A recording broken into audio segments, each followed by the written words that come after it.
La santidad de Jesús, capítulo 12 del libro Jesús, el hombre que desafió al mundo y confronta tu vida. La soledad es el precio que el santo paga por su santidad.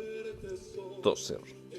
Dentro del pueblo de Dios se ha hablado y se ha predicado tanto sobre la bondad de Jesús, de su amor y su perdón, que estos conceptos, interpretados aisladamente o mal interpretados, han dado lugar a que en muchas ocasiones se olvide que ese Jesús es el Señor del universo, revestido de absoluta santidad.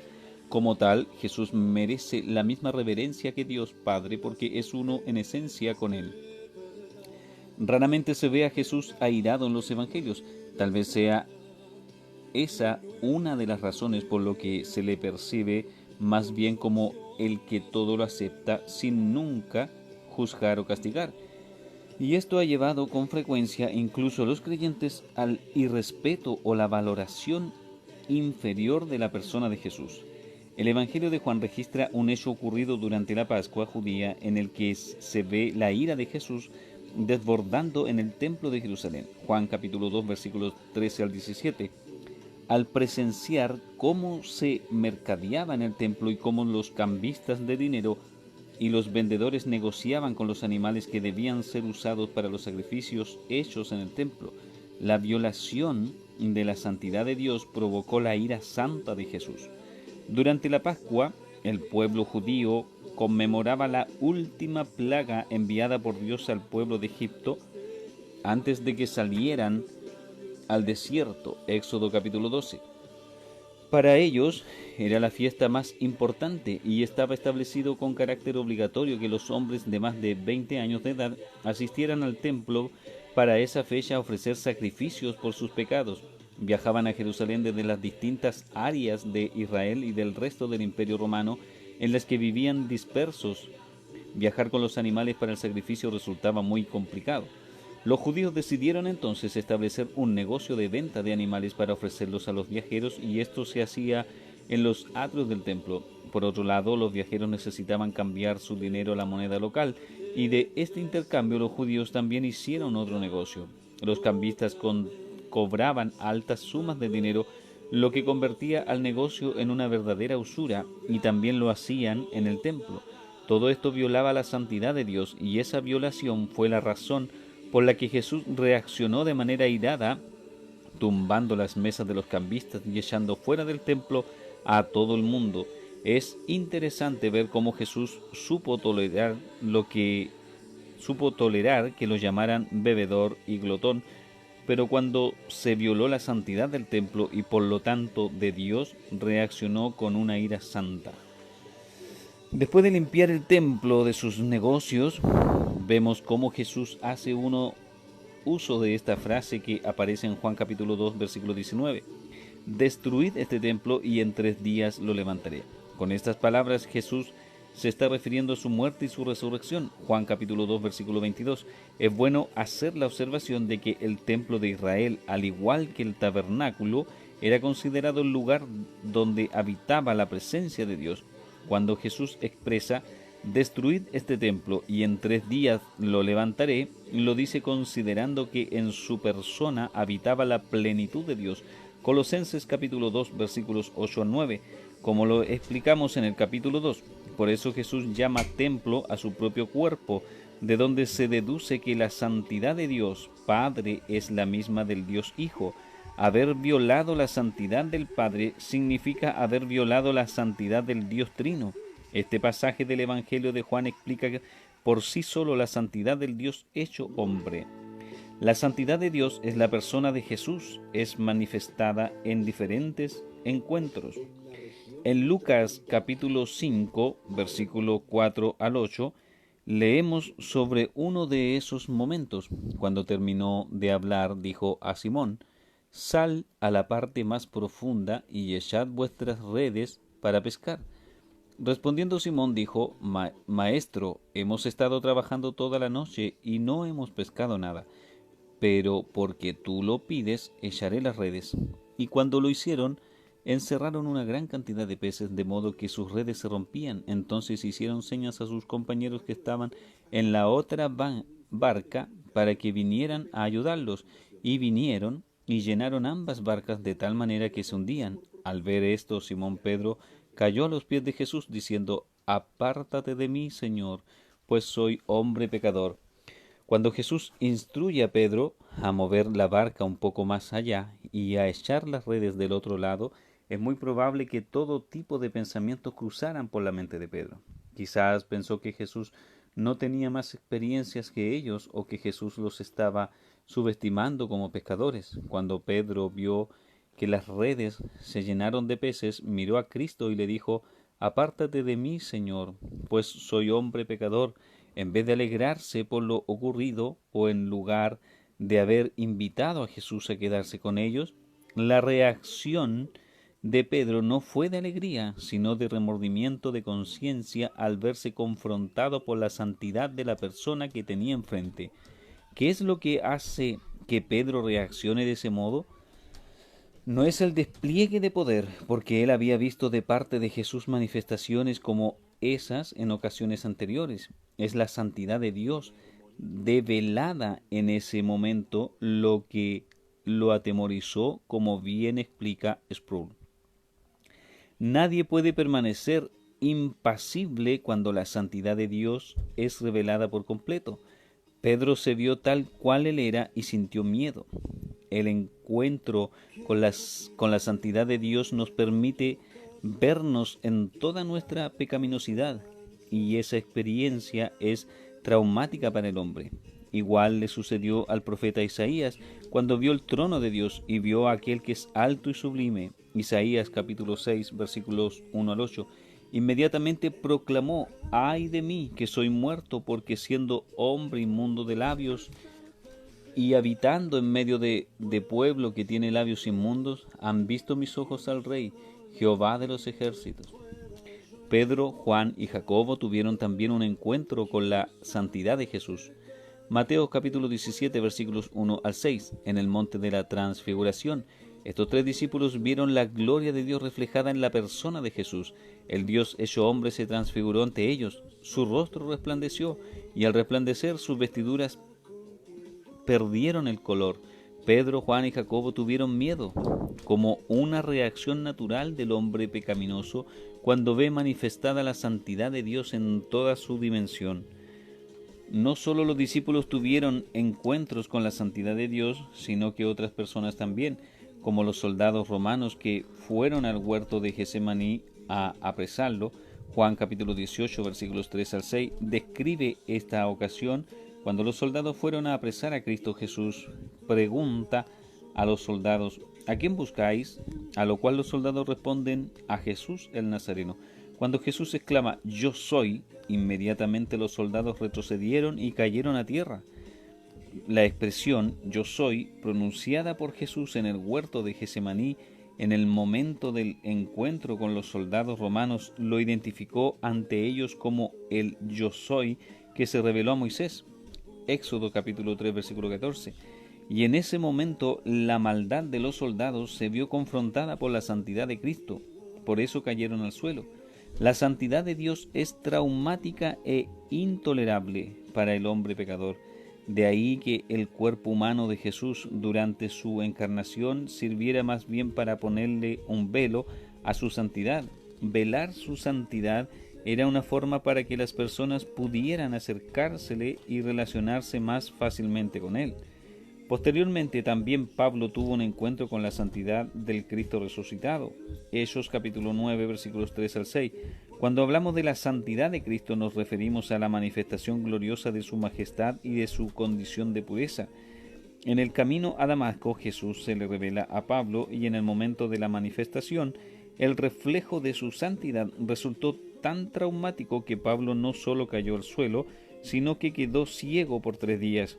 Esa sola experiencia fue suficiente para convertir a Pablo en un instante en el mayor de los creyentes.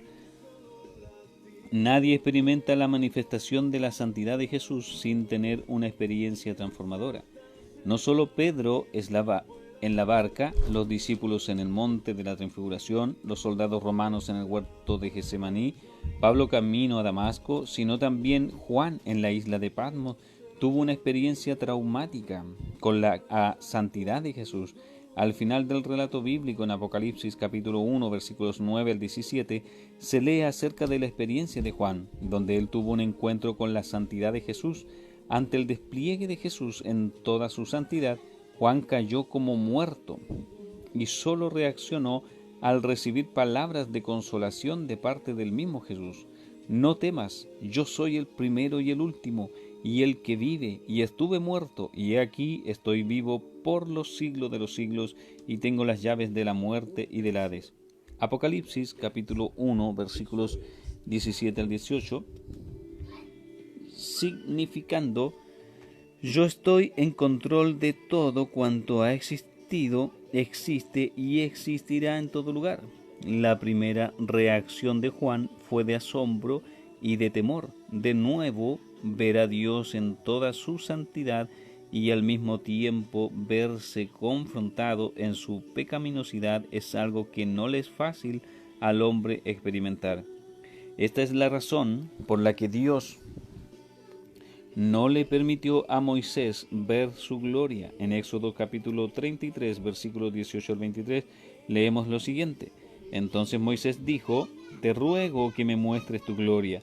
Y él respondió: yo haré pasar toda mi bondad delante de ti, y proclamaré el nombre del Señor delante de ti, y tendré misericordia del que tendré misericordia, y tendré compasión de quien tendré compasión.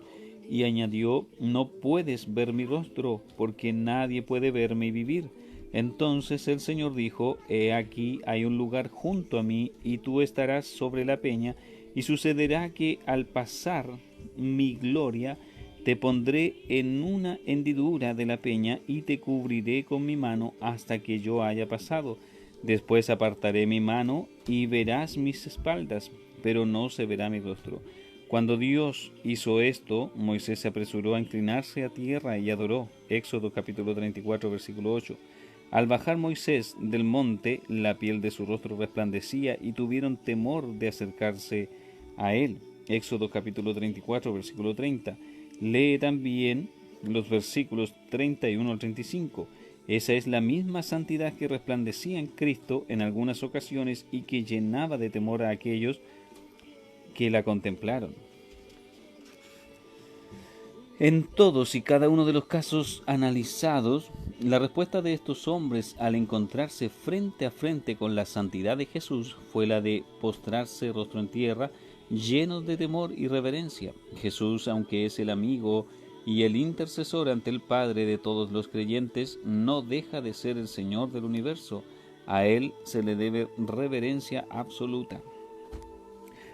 Hasta los demonios reconocieron la santidad de Jesús, como revela Marcos capítulo 1, versículos 21 al 24. Entraron en Capernaum y enseguida, en el día de reposo, entrando Jesús en la sinagoga, comenzó a enseñar, y se admiraban de sus enseñanzas, porque les enseñaba como quien tiene autoridad, y no como los escribas.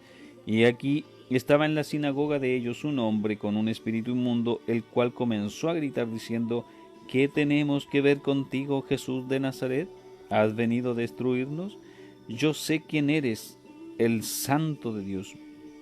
Hasta los demonios, que no tienen ninguna relación con Jesús porque son ángeles caídos, reconocen su santidad y se atemorizan ante ella.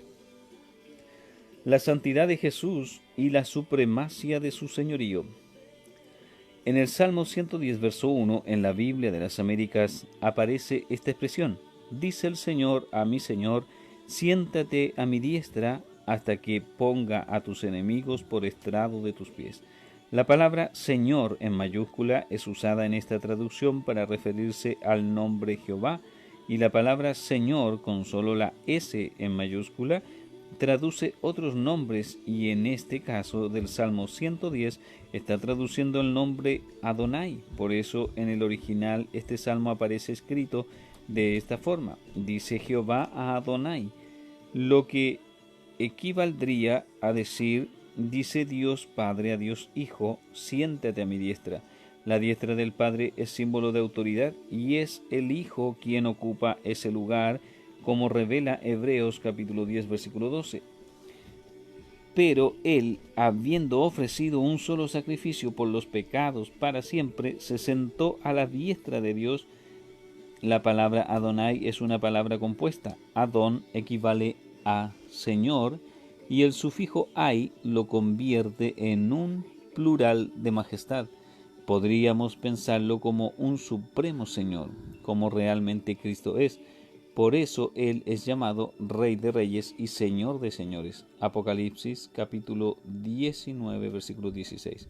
Por eso Pablo en Colosenses capítulo 1, versículo 16 dice que todo fue hecho por Él y para Él. Jesús es Señor. Él es el Kurios del griego y el Adonai del hebreo. Si el hombre olvida que Jesús es su Adonai, no le rendirá nunca la reverencia que merece. Como dice una canción de Jesús Adrián Romero, no es como yo, aunque se haya hecho hombre y le llame por su nombre, no es como yo.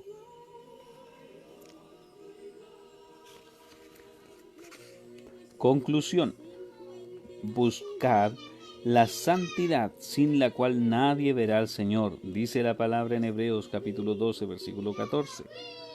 Por tal razón, Cristo en la cruz toma mi pecaminosidad y me entrega a cambio su santidad. Por eso yo puedo entrar a la presencia de Dios. Cuando Cristo no es visto en toda su santidad, la tendencia es de tratar de humanizarlo, pero en este humanizar a Cristo se diviniza al hombre, la adoración se hace trivial y su palabra es minimizada. El resultado es, en consecuencia, un cristiano secularizado que siempre anda por la vida como un barco a la deriva. No podemos olvidar que, aunque Jesús se encarnó y murió en una cruz de forma tan humillante, Él es el soberano Señor del universo. La Iglesia de hoy ha olvidado esa verdad y ha humanizado a Cristo mientras ha endiosado al hombre.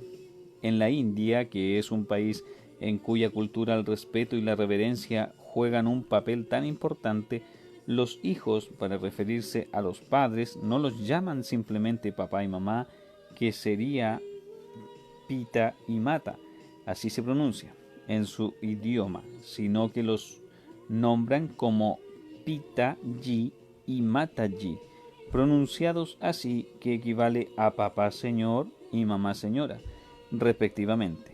Esta es su costumbre como símbolo del respeto que los hijos les deben a los padres, lo que no disminuye la relación de afecto entre ellos.